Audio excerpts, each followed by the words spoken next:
Hi everyone, Christina here. Welcome back to another video at my YouTube channel and blog.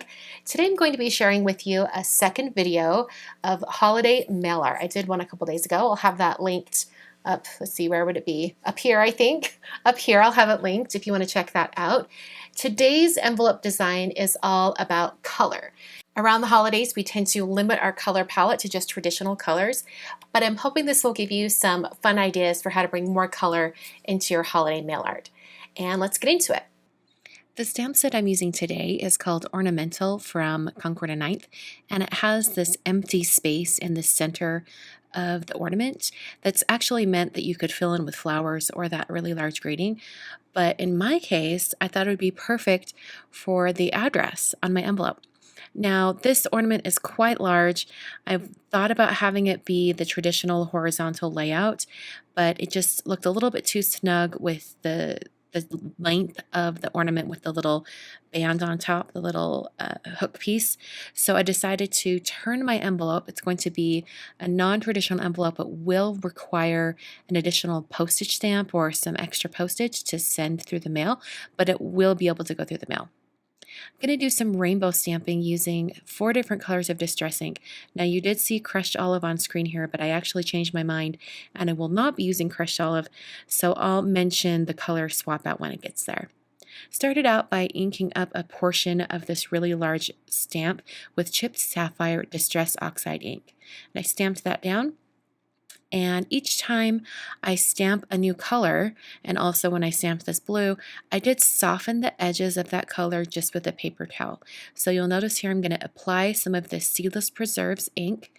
And I have the ink pad tipped so that I only get the one side, so it's a little bit easier to place it just in this stripe going across.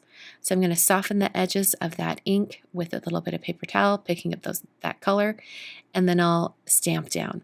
Now each time I switch to a new color, I'm going to reposition my envelope in my MISTI to make sure that it's right down in that corner. I don't want it to move at all since I am stamping this stamp over and over again.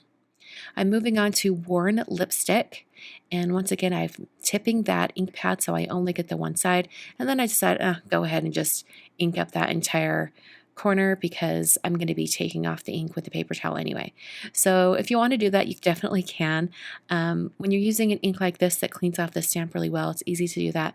But if you're going to be using a traditional dye ink where it might stain your stamp a little bit, you might want to only apply the ink where you want it and then just dab off the transition area to the next color, because otherwise your colors will mix on the stamp and you might get sort of a muddy impression.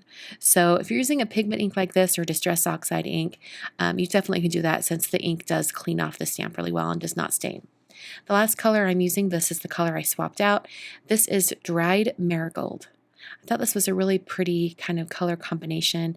I've used this combination on a few cards recently and I'm just obsessed with this particular color.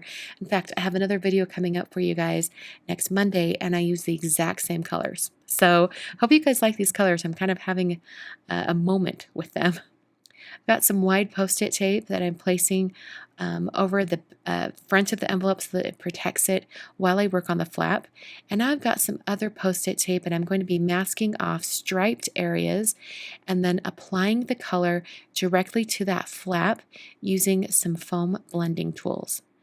And after I blend on the color onto one whole stripe area, I'll move that post-it tape over, add a new piece of post-it tape, and then blend a new color. And I didn't make all of these stripes the same width. I wanted a little bit of variation. And I also wanted to mention that I did end up adding quite a few new strips of post-it tape because I noticed that when I peeled up the post-it tape that was on top of a color that was already applied, that it picked up some of that color. And then when I moved the post-it tape to a new area, it left behind a shadow of that first color. So you just have to be careful with that. I also went back and redid that first stripe of Seedless Preserves because it was a little bit too splotchy for me. I wanted it to be more solid like that narrow second stripe. So I did go back and redo that one and then finish off this corner with some more dried marigold. I peeled off that post-it tape and have a nice clean front to my envelope and a colorful striped flap. As far as the address goes, I have an address for Emily here. She is graciously allowing me to use her address with her permission, so I'm not putting her on blast or anything. Thank you so much, Emily. And I penciled in her address first, since it is kind of nestled in into all of these different areas on the ornament. And then I went over the area with a Faber-Castell Pitt Artist pen. This is one of the brush pens. And I'm just doing some thicks and thins, going over these pencil lines. So I'm going to turn on some music so you guys can enjoy the writing. This is sped up just a tiny bit, not even twice, just barely sped up so that it matches the music. And I hope you guys enjoy.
To finish off the envelope, I added a forever stamp, actually 2 forever stamps to cover that extra postage charge, and then a vintage stamp.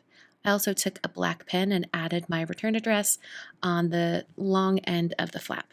That is the envelope for today. Hope you guys enjoyed. I'll be back on Friday with another holiday mail art. I love this envelope, and I love using very colorful stamps, like postage stamps as well. I think it's awesome. So I hope you guys enjoyed this envelope. I'm going to be back on Friday with a 3rd video of holiday mail art. Until then, please give this video a big thumbs up and let me know you like it.